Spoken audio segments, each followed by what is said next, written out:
හරි අපි කලින් වීඩියෝ එකේදී කතා කරා ස්ටෑන්ඩඩ් ඉන්පුට්ස් කොහොමද Python ප්‍රෝග්‍රෑම් එකකට දත්ත ආදානය කරලා යම්කිසි සැකසුමක් සිද්ධ කරන්න කියලා.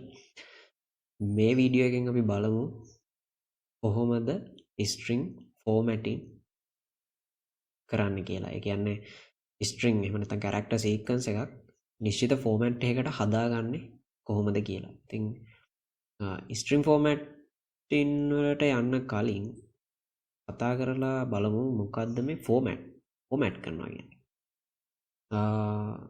format කරනවා කිව්ව ගමන් ඔයාලට idea එකක් එනවා ඇති මේ සේරම අයින් කළා දාන එකක්. ඒ කියන්නේ අපි disk එක format කරනවා කිව්වහම මේකේ තියෙන file සේරම අයින් වෙනවනේ. ඉතින් ඇත්තටම format කියන්නේ ඒකනේ. මේ ඇත්තටම format කරාම වෙන්නේ file අයින් වෙන එකක් නෙමෙයි. ඒ වෙන්නේ file system එක ආයේ file store කරන්න පුළුවන් තත්යකට ක්ලියර් කරලා ආපහු යම්කිසි ආකෘතියකට හදලා දෙන එක.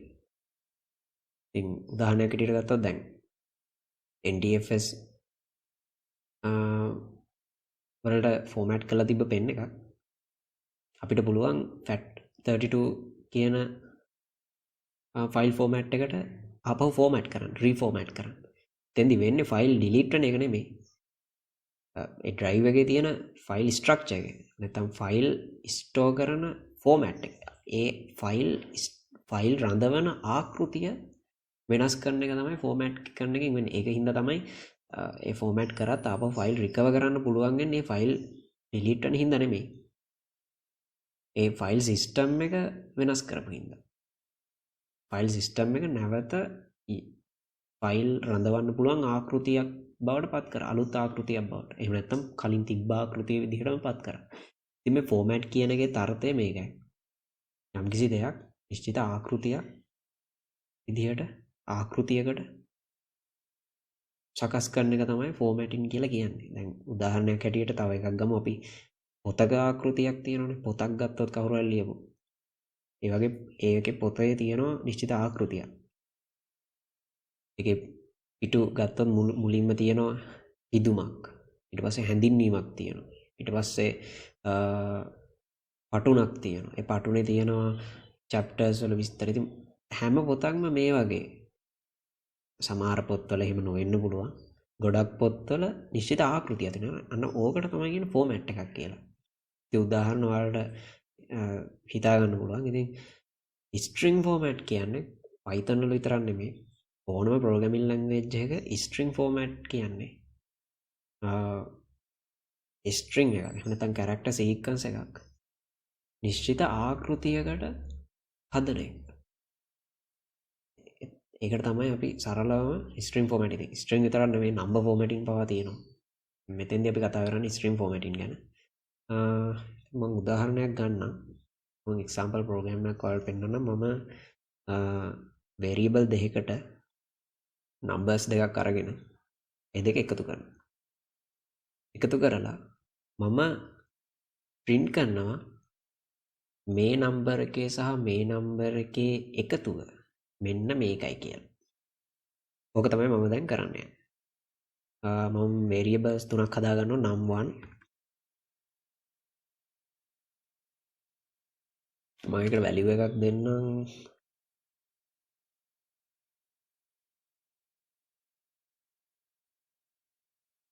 into 8 ඊපස්සේ num2 කියලා එකක් හදන්න.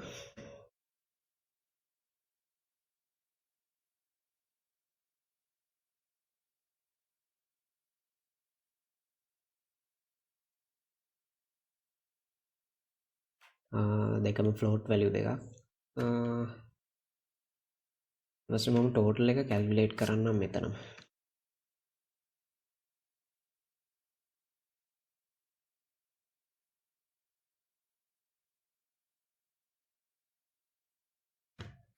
හරි. දැන් මේක අපි දැනට ඉගෙනගත්තු පොයින්ට් එකෙන් අපි මේක print කරොත් අපිට මේක මේ විදිහට print කරන්න පුළුවන්. print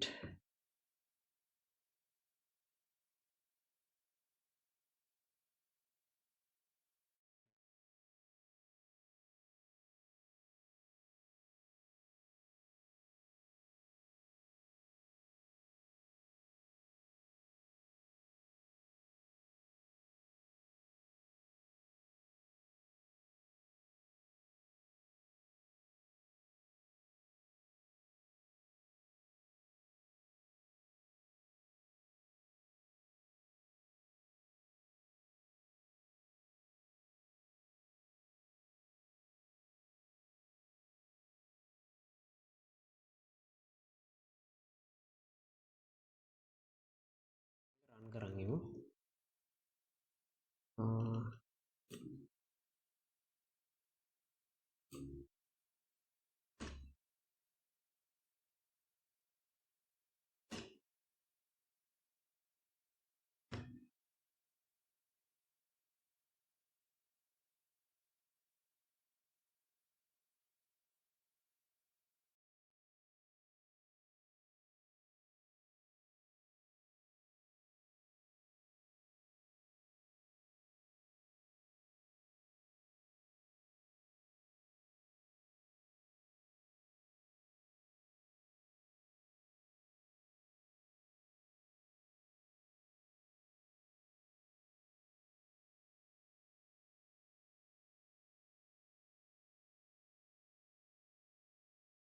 ඔයාලට පේනවා වැලියු එක ඇවිත් තියෙනවා print වෙලා තියෙනවා total of number 1 එකේ number 2 එකේ total එක මෙන්න මේක කියලා.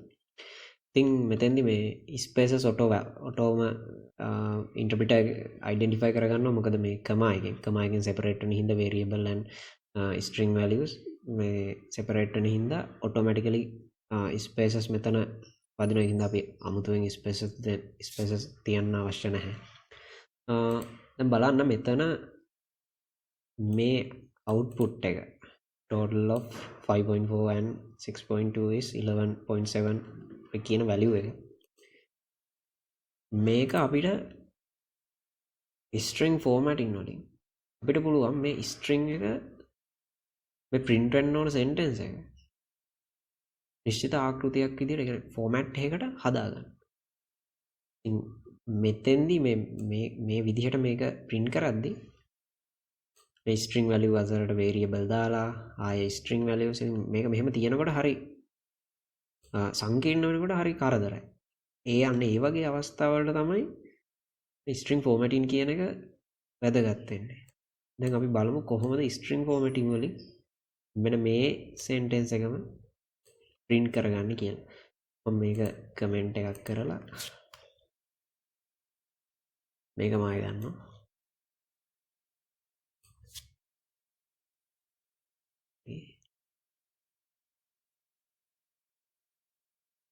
ඊට පස්සේ මම මේ සම්පූර්ණ මේ කමා සයින් කරගන්නවා.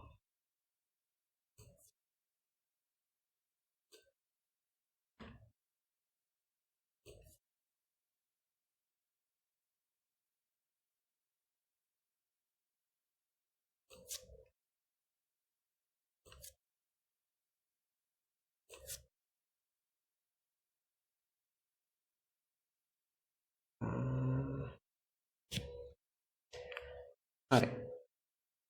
දැන් මන් ළඟ තියෙනවා print statement එකක් total of num1 and num2 is total කියලා. මම දැන් මේක run කරගෙන පෙන්නන්නම් ඔයාලට.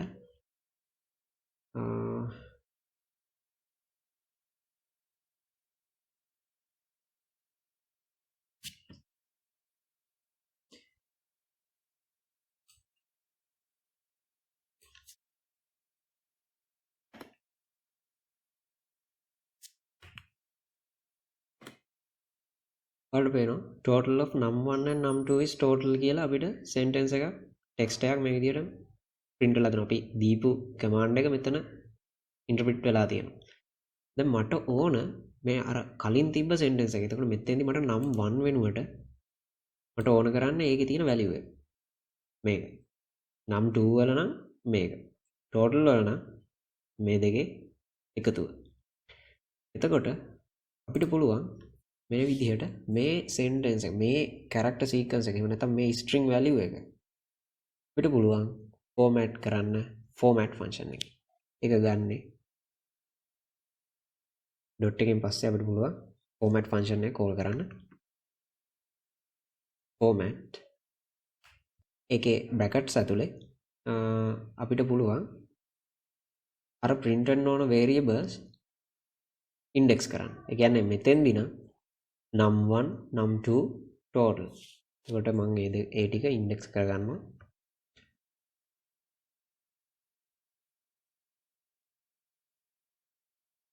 හරි. දැන් අපි දන්නවා මෙතන තියෙන list එකක්. අපිට ස්ටැක් කියන්නේ පැරාමීටර් ලිස්ට් එක. එතකොට මේ ටික අපිට ඉන්ඩෙක්ස් අනුබද්ධයෙන් කෝල් කරන්න පුළුවන්. එතකොට මේ බිඳුව පිහිටුම, මේ num2 දෙවෙනි පිහිටුම, මේ තුන්වෙනි මේ පළවෙනි පිහිටුම, මේ දෙවෙනි පිහිටුම.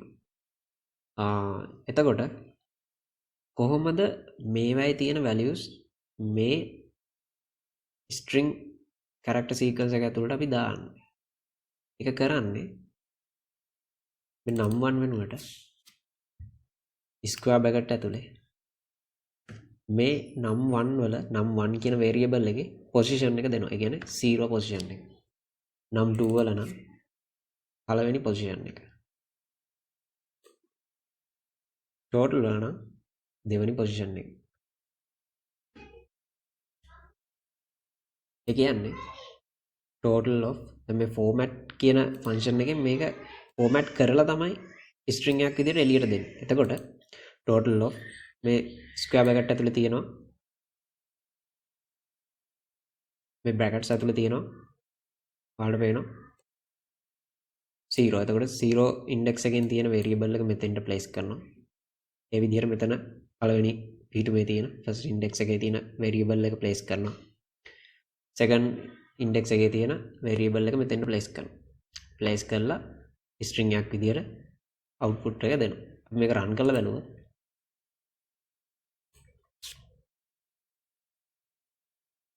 ඔයාලට පේනවා අපිට අර කලින් ගත්ත output එක එතනක් තියෙනවා. ඉතින් අපිට මේකේ පුළුවන් අපිට මේ number formatting කරන්න. ඔයාලට මේ numbers තුනක් ඉඳලා අපිට පුළුවන් colon use කරලා dot එකත් එක්ක අපිට numbers තුනද මෙතන numbers කීපයක්ම තියෙනවනේ. ඉතින් ඒකෙන් අපිට කීපයක් විතරක් පෙන්වන්න අපි තුමු digits තුනක් වගේ පෙන්වන්න ඕන නම් මේ වගේ colon එක colon and dot එකත් එක්ක අපිට ඒ digits ගාන දෙන්න පුළුවන්. මෙතන මේ colon එකෙන් කරන්නේ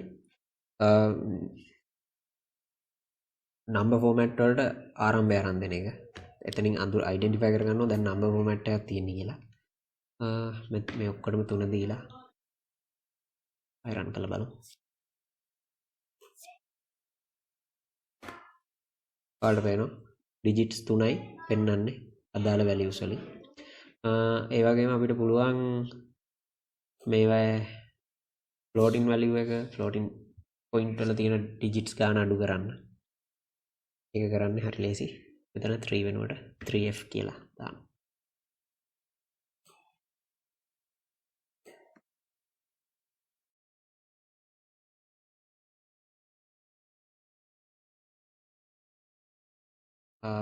දශම ස්ථාන ගාන 3කට සීමා වෙලා තියෙනවා. decimal points ගාන. ඊට පස්සේ මේ ඇවිල්ලා string formatting format method එක.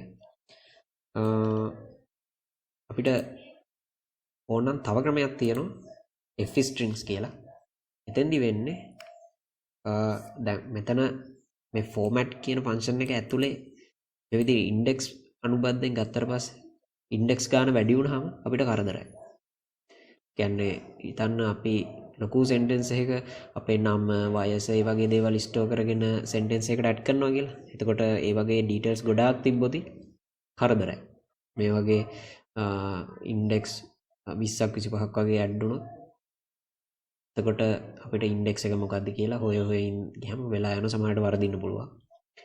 එතකොට අපිට පාවිච්චි කරන්න පුළුවන් f strings කියන method එක. එතෙන්දී කරන්නේ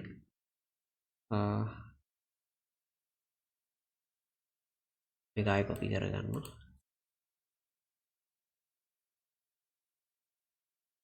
එතෙන්දී වෙන්නේ මෙතන මේ value එක වෙනුවට කෙලින්ම num1 කියලා place කරනවා. මෙතන නම් num2.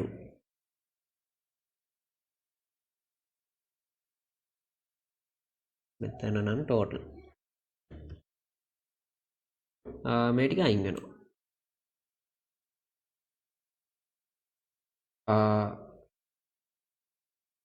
මෙතැන්දී F strings මෙතඩ යස් කරන්න අපිට මේ ඉස්සරහට F කියලා කීවර්ඩ් එකක් ඇඩ් කරන්න ඕන. කීවර්ඩ් එකක්ද කියන්න මම හරියටම දන්නේ නැහැ. මෙතන F කියන සිම්බල් එකකින් තමයි F strings එකක් කියලා මේක අඳුරගන්නේ. එතකොට අපිට මේ වගේ curly brackets ඇතුළේ lazy variables place කරන්න පුළුවන් කිසිම ප්‍රශ්නයක් නැතුව. මේක save කරලා run කරමු.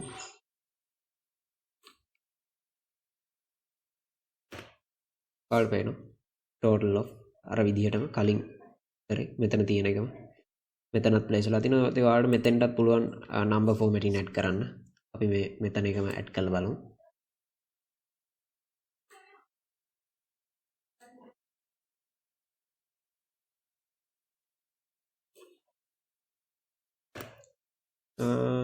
ඔයාලට පේනවා අර විදිහටම මෙතන තියෙන output එක මෙතනත් ඇවිත් තියෙනවා. එතකොට ඔයාලට දැන් තේරෙනවා ඇති කොහොමද string formatting පාවිච්චි කරන්නේ. මේක තමයි basic එක.